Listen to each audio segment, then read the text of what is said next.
Enciende una luz, déjala brillar, la luz de Jesús, que brille en todo lugar, no la puedes esconder, no te puedes callar ante tal necesidad. Enciende una luz en la oscuridad. Caminos del Espíritu, un espacio para tu alma. Señor, ¿a quién iremos si tú eres nuestra vida?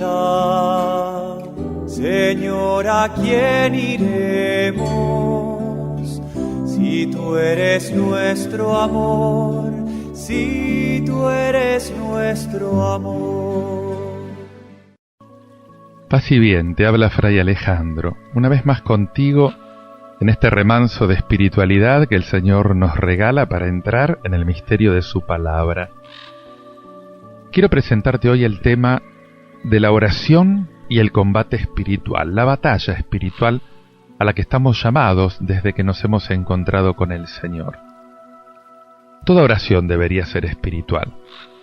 Las oraciones que no son espirituales no son genuinas y no pueden tener nunca resultados positivos. Qué abundante sería el éxito espiritual si todas las oraciones ofrecidas por los creyentes fueran realmente espirituales.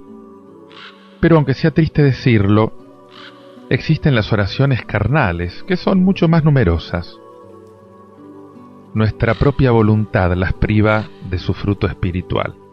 Hoy en día los cristianos parece que utilizan sus oraciones para conseguir sus propios objetivos, sus propias ideas. Con algo más de comprensión, podríamos reconocer que la oración es la expresión del creyente diciendo aquello que Dios quiere que diga, pidiendo aquello que es la voluntad de Dios. Y la carne, no importa en qué forma, tiene que ser crucificada, nuestra pasión tiene que ser crucificada. Ni tan siquiera en la oración está permitida. No es posible mezclar la voluntad humana con la obra de Dios, porque Él rechaza la mejor de las intenciones humanas y las perspectivas más provechosas del hombre. Dios no quiere seguir aquello que el hombre inicia. No tenemos ningún derecho a intentar dirigir a Dios. Es al revés. Tenemos que intentar que Él nos dirija a nosotros, tener su guía. No tenemos otro talento que ofrecer salvo dejar que Dios nos guíe. Dios no hará nada que se origine en el hombre, por mucho que oremos. Él condena toda oración de ese tipo, porque la considera carnal. Cuando los creyentes entremos en el verdadero reino del Espíritu, vamos a descubrir inmediatamente cuánto vacío tenemos dentro, porque no hay nada absolutamente en nosotros que pueda impartir vida a los demás o causar daño al enemigo. Instintivamente nos tenemos que apoyar en Dios, y por lo tanto la oración es imperativa, es imprescindible. La verdadera oración descubre la vaciedad del que pide, pero descubre, y esto es lo más importante, la abundancia sin límites de aquel a quien le estamos pidiendo. Pero a no ser que la carne haya sido reducida al vacío por medio de la cruz, ¿de qué servirá la oración? ¿Qué puede significar? La oración espiritual, en cambio, no procede de la carne, no procede del pensamiento, no procede del deseo o de la voluntad del creyente, procede de aquello que se ofrece en conformidad con la voluntad de Dios. Se hace en el Espíritu, o sea, la oración espiritual se hace después de haber discernido la voluntad de Dios a través de nuestra intuición. La orden que reitera la Biblia es orar en todo tiempo en espíritu. Efesios 6:18. Si no oramos así, entonces estamos orando carnalmente. y por eso no tendríamos que abrir nuestros labios a la ligera para hablar con Dios. Todo lo contrario, primeramente tenemos que pedirle a Dios que nos muestre aquello por lo que tenemos que orar y cómo tenemos que hacerlo.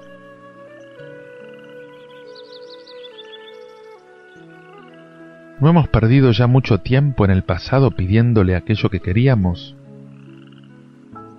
¿Por qué no le preguntamos ahora qué es lo que Él quiere? Si lo hacemos así, entonces la carne no tiene punto de apoyo para intervenir. Esto es lo que hace que un creyente ore de verdad. Todas las oraciones espirituales se originan en Dios. Dios nos da a conocer aquello por lo que tenemos que orar, y presentando esta necesidad como una carga en nuestro espíritu intuitivo, le oramos. Solo esta carga intuitiva puede llamarnos a la oración. Pero debido a una actitud descuidada, muchas veces desatendemos nuestra intuición. Desatendemos estas llamadas delicadas que el Señor nos hace a la oración. Las oraciones que no han sido originadas en el Espíritu provienen del mismo creyente, por eso son carnales. Y para que las oraciones del creyente sean espirituales en vez de carnales, el Hijo de Dios tiene que confesar que es débil, que no sabe cómo orar. Lo que dice la carta a los Romanos, capítulo 8, versículo 26. El creyente tiene que pedirle al Espíritu Santo que le enseñe a orar. Y después de esto, va a poder orar de acuerdo con sus instrucciones. Es que al reconocer nuestra completa debilidad, podemos depender del movimiento del Espíritu Santo dentro de nuestro espíritu. Y entonces podemos expresar la oración que Él hace en nosotros. El Espíritu ora dentro de nosotros. Qué vacía es la obra hecha por la carne. Qué inútil es la oración originada en la carne. Pero resulta que no solamente debemos orar en el Espíritu, sino también con el entendimiento.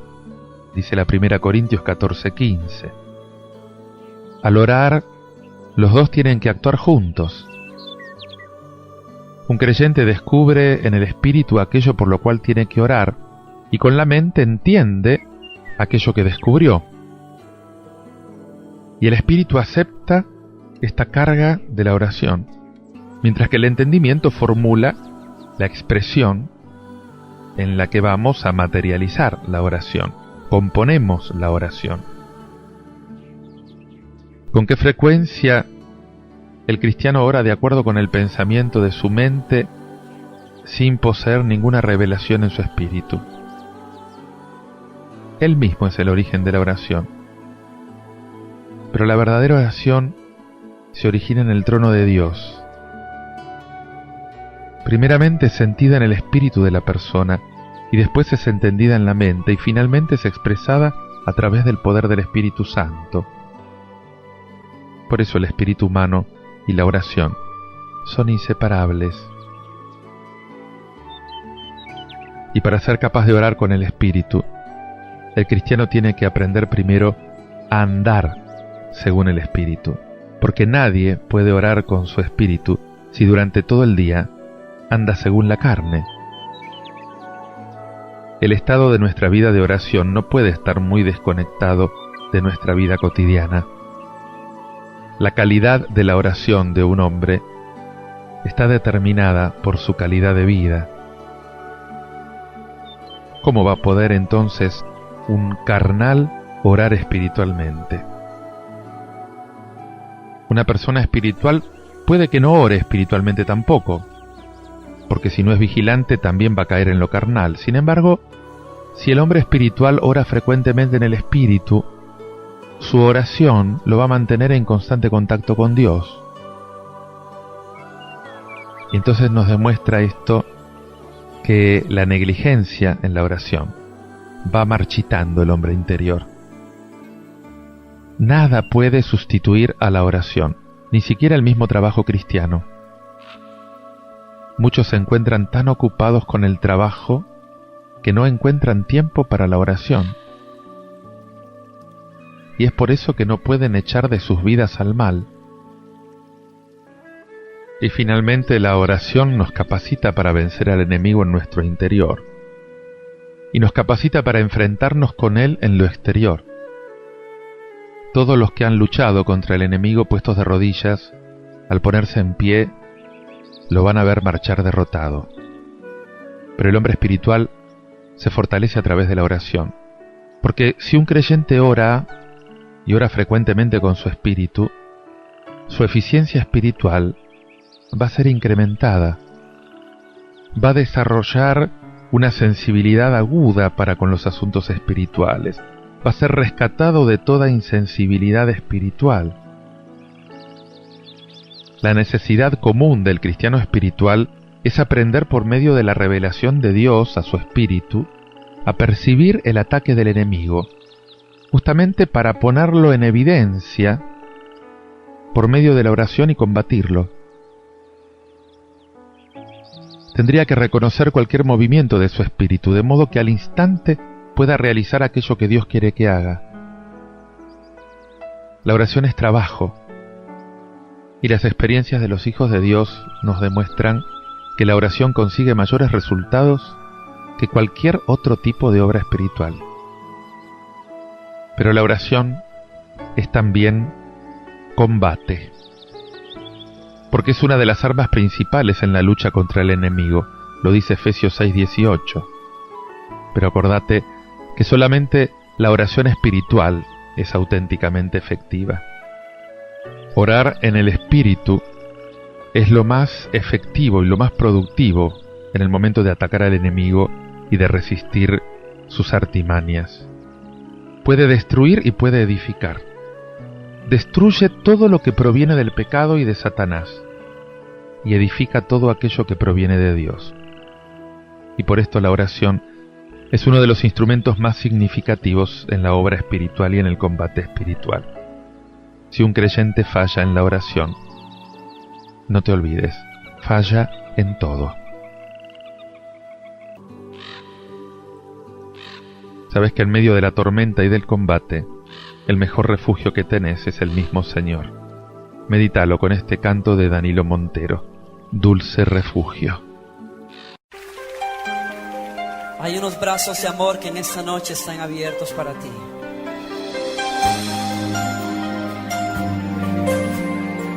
Son los brazos del dulce amor del Señor.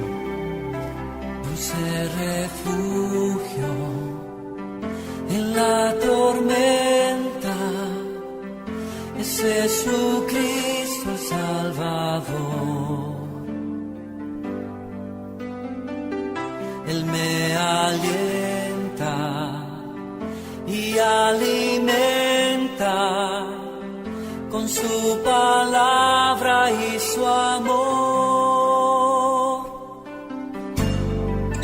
Dulce refugio en la tormenta, es Jesucristo el Salvador. Él me alienta y alimenta con su palabra y su amor. Vengo a reposar en Él. Él es mi amigo fiel, una poderosa y fresca unción llenará mi corazón.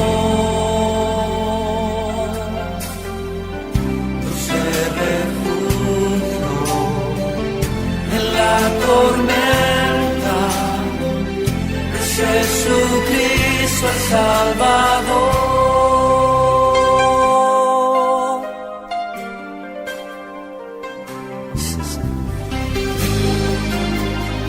Vengo a refugiarme en tu presencia. Dulce refugio en la tormenta, Jesucristo el Salvador.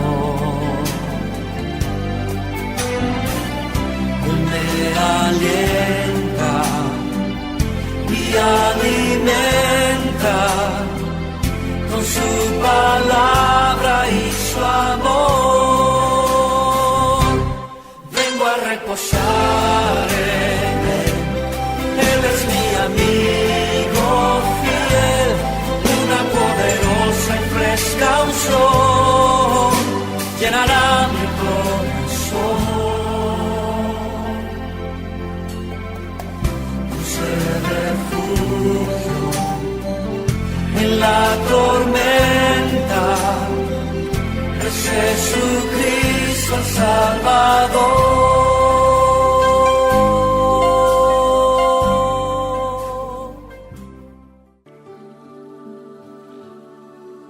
Quiero hablarte ahora del combate espiritual. Sabes que un cristiano que no ha experimentado todavía el bautismo en el Espíritu Santo es un tanto vago al referirse a la realidad del ámbito espiritual. Es como el siervo de Eliseo, cuyos ojos estaban cerrados en esta área. Puede que reciba instrucciones de la Biblia, pero su entendimiento, podríamos decir, está confinado en la mente, porque todavía no encontró la revelación de su espíritu. Pero cuando experimenta el bautismo en el Espíritu Santo, en el fuego del Espíritu Santo, la intuición de este cristiano se hace mucho más sensible, descubre en su espíritu un mundo espiritual y se abre ante este mundo espiritual. Y por medio de la experiencia del bautismo en el Espíritu Santo no se limita solamente a descubrir el poder sobrenatural de Dios, sino que entra en contacto con la misma persona de Dios. Y acá es donde empieza el combate espiritual. Este es el periodo cuando el poder de las tinieblas se disfraza como ángel de luz, incluso se atreve a falsificar y a suplantar la persona y la obra del Espíritu Santo.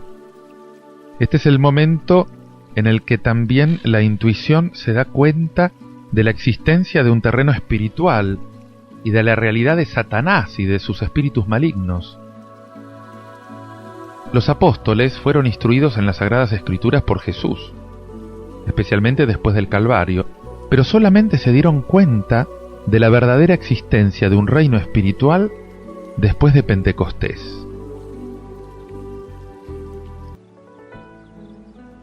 El bautismo espiritual marca un punto de partida en el combate espiritual.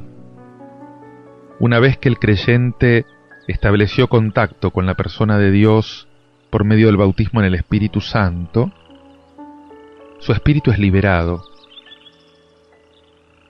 Y ahora entonces es capaz de sentir la realidad de las cosas, es capaz de sentir la realidad de los seres en el dominio espiritual.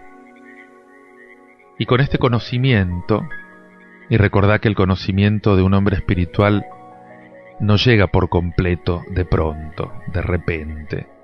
Buena parte suele llegarle después de muchas pruebas. Este conocimiento se encuentra con la realidad de Satanás. Solo aquellos que son espirituales están capacitados para percibir la realidad del enemigo. Y entonces entran en combate con el enemigo. Te lo relata Efesios 6:12. Y descubren que esta guerra no se lucha con las armas de la carne, porque el conflicto es espiritual. Entonces también las armas tienen que ser espirituales. Es una lucha entre el espíritu del hombre y el espíritu del enemigo, una lucha entre espíritu y espíritu.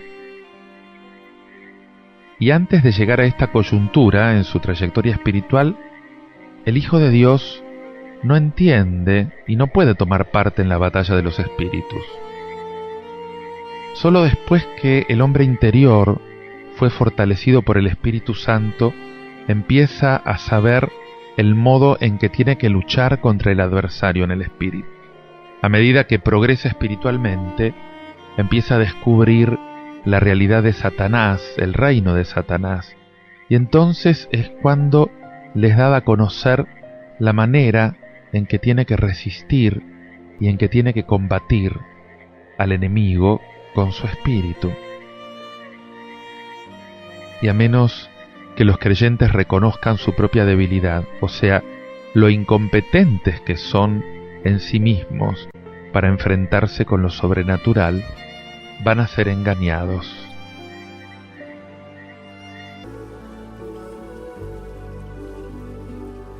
Hay dos fuerzas que influyen en el espíritu del cristiano: el Espíritu Santo y el espíritu maligno. El que cree que su espíritu solamente puede ser controlado por el Espíritu Santo comete una grave equivocación. Puede ser también controlado por el espíritu maligno. Y acá hay que dejar bien sentado, de modo definitivo, que aparte del Espíritu de Dios, existe, adicionalmente, el espíritu del mundo. Lo dice 1 Corintios 2:12, que de hecho es el enemigo espiritual que se nos habla en Efesios 6:12. Y a no ser que el cristiano cierre su espíritu para resistir, puede encontrarse con que el maligno usurpa su espíritu a través del engaño, a través de la falsedad, de la tentación. Cuando un hijo de Dios se vuelve espiritual, se encuentra sometido a la influencia del mundo sobrenatural. Y en este momento es de una importancia vital que conozca la diferencia entre lo espiritual y lo sobrenatural. Una confusión que causa muchos engaños. Las experiencias espirituales son las que se originan en el espíritu del creyente. Pero las experiencias sobrenaturales no tienen por qué venir de ahí. Pueden originarse en experiencias físicas, por ejemplo, o en la esfera anímica. El cristiano no tiene que interpretar una experiencia sobrenatural como idéntica a una experiencia espiritual. Tiene que examinar sus experiencias para poder discernir si proceden del exterior, a través de sus sentidos, o si realmente provienen de su hombre interior. Porque lo que emana del exterior, por sobrenatural que sea, nunca es espiritual. Los verdaderos creyentes no tienen que aceptar jamás todo lo sobrenatural sin examinarlo, porque Satanás justamente puede realizar también actos sobrenaturales. No importa cuál sea el sentimiento durante el momento de la experiencia, no importa el aspecto del fenómeno, no importa lo que dice que es. Los creyentes tenemos que investigar el origen. Esto es aquello a lo que llamamos discernimiento. Por eso te dice la primera de Juan 4:1, y esto debe observarse estrictamente: queridos, no se fíen de cualquier espíritu, sino que examinen si los espíritus vienen de Dios, porque muchos falsos profetas han salido al mundo. Las falsificaciones del adversario muy frecuentemente superan las expectativas del creyente. Si el pueblo del Señor se humilla para admitir que es posible el engaño, van a ser defraudados con menos frecuencia. Un cristiano tiene que saber cómo luchar con su espíritu contra el asaltante. De otro modo, no va a saber discernir el plan de ataque del enemigo y la táctica que Dios quiere que adopte. Pero si anda según el espíritu, aprende a orar constantemente contra los poderes del mal, y con cada batalla su hombre interior incrementa su poder. Empieza a entender que aplicando la ley del espíritu no solamente vence al pecado, sino también a Satanás. En los pasajes de las Sagradas Escrituras en que el apóstol Pablo habla sobre el combate espiritual, podemos evaluar lo importante que es la fuerza de esta lucha. Antes de mencionar el problema del combate espiritual en Efesios 6 del 11 al 18, Pablo exhorta a los lectores a que sean, dice, fortalecidos en el Señor y en el poder de su fuerza. ¿Dónde está entonces la fuerza de la que está hablando? Y lo dice en el capítulo 3. Para que se les conceda, según la riqueza de su gloria, que sean fortalecidos por la acción de su espíritu en el hombre interior. El hombre interior es el centro del hombre, es el espíritu del hombre. Y es justamente allí donde los poderes de la oscuridad atacan al hombre. Por lo tanto, si el hombre interior es débil, todo lo demás también es débil. Un espíritu enclenque provoca miedo en el corazón. Y esto automáticamente debilita la posición del creyente cuando se enfrenta con el mal. Al menos que se haya dado cuenta de la naturaleza del conflicto, el creyente no va a ser capaz de resistir a las potestades y a los poderes con su espíritu. Muchos cristianos se sienten libres y se sienten ágiles en el espíritu cuando todo es dulzura, cuando todo es luminosidad. Pero en el momento en que estalla un conflicto bélico, su espíritu se acobarda, se perturba, tiene miedo y finalmente se hunde. No comprenden cómo es posible que hayan sido vencidos. El objeto de Satanás es la victoria. Y con este objetivo por delante, va a intentar alejar a los creyentes, atacando su posición espiritual de ascensión, justamente para que cuando desfallezcan, él pueda ascender.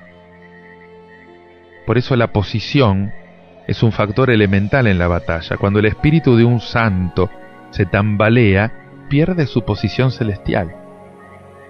Por lo tanto, los cristianos tenemos que mantener un espíritu firme, sin ceder terreno al enemigo. Y todo esto nos indica que la oración es el medio para combatir las insidias del enemigo. Y que ante el combate que tenemos que liberar cada día contra sus ataques, tenemos que abrir nuestro corazón al Señor, tenemos que pedirle que su Espíritu Santo siempre more en nosotros y nos dé la luz, nos dé sabiduría, nos dé la fuerza que necesitamos. Que al descubrir que tenemos un combate no con fuerzas materiales, sino con fuerzas espirituales muy poderosas, podamos hacer eco en nuestra vida espiritual a las palabras que en el Huerto de los Olivos el Señor le expresó a los apóstoles, cuando no habían sido capaces de velar en oración ni siquiera una hora. Él les dijo: velen y oren para no caer en tentación, porque el espíritu está dispuesto, pero la carne es débil. La encontrás en Mateo 26, 40, 41. Te invito ahora a hacer conmigo esta oración de fortaleza.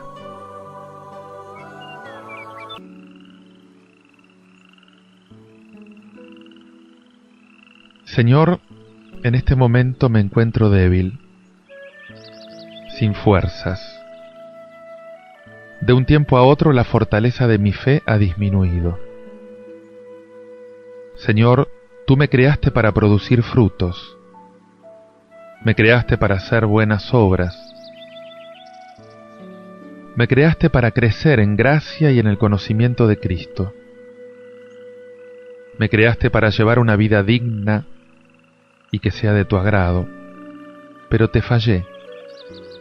El pecado, el desobedecer tus mandamientos, el dejar de leer la palabra de Dios, el alejarme de los sacramentos, el dejar de hacer el bien, y un sinnúmero de fallas y de errores cometidos lograron que me encuentre en este momento sin fuerzas, débil de espíritu.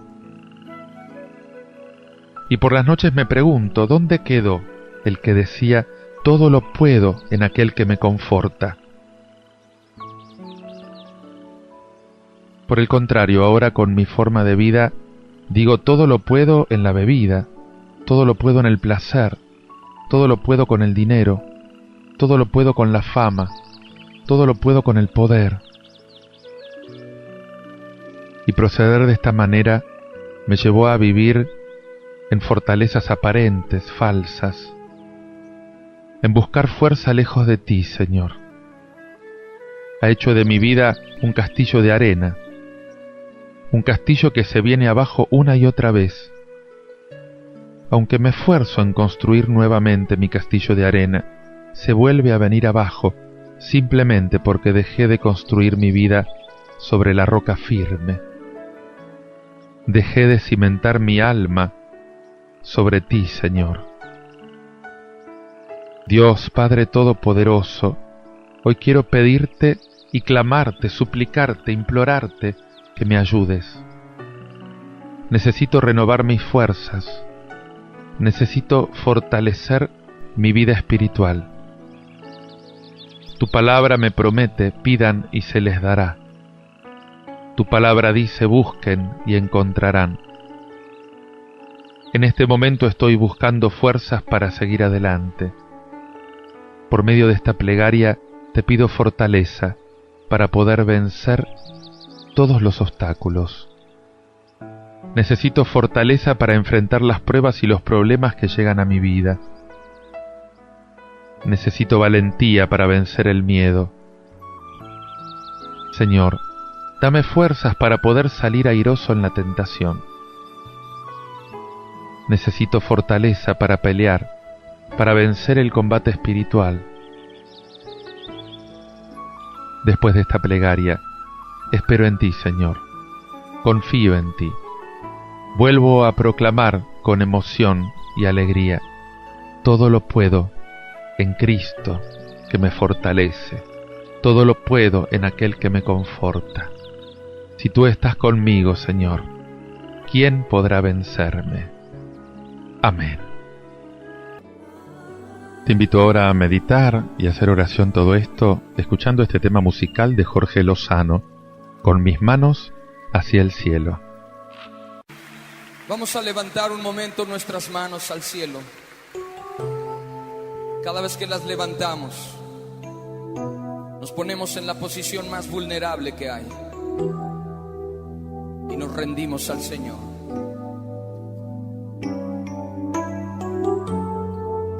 Ríndele a Él todas las áreas de tu vida y déjalo que Él trabaje en ti.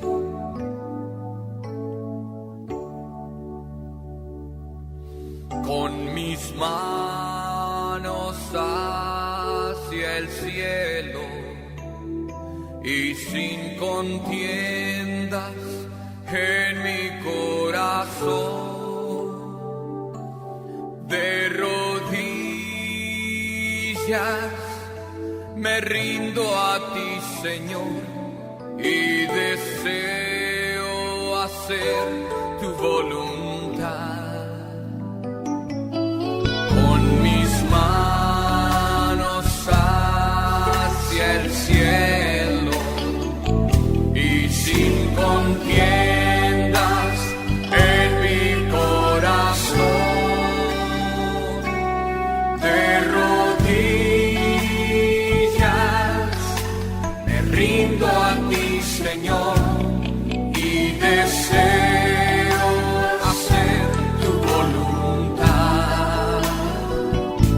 Que cada miembro en mí, que todo lo que soy, exprese amor y gratitud,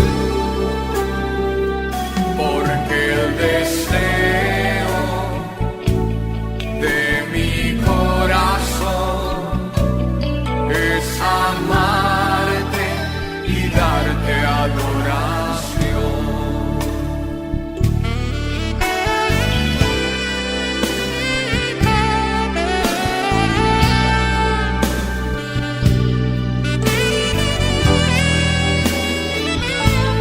Con mis manos hacia el cielo y sin contiendas en mi corazón, de rodillas me rindo a ti, Señor, y deseo hacer tu voluntad.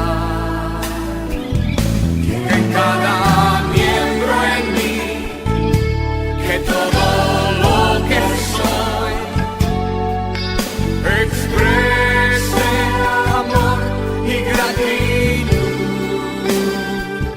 porque el deseo de mi corazón es amarte y darte adoración. Que cada miembro en mí, que todo lo que soy,